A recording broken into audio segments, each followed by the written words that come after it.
Hey guys, how's it going? How to add visit my website button on LinkedIn. So first of all, what you need to do, you need to go ahead and log in with your account. Click on me at the top right, you can see options right here. Click view my profile or view profile.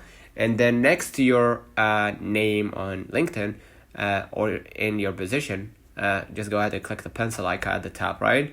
Scroll a little bit down, and you're gonna see right here under the contact info, you're gonna see your website, and then enter the website so people can visit you, right? Let's have an example. I want to add my Upwork, not my Upwork, let's say Twitter, okay?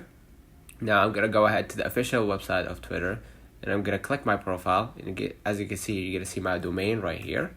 I'm gonna copy it, or command and then copy if you're using Mac, and then paste the link, and then hit save at the top right, at the bottom right, and then basically now you added a link to your website. So let me know in the comments if this video helped you. Don't forget to like and subscribe. Thank you for watching.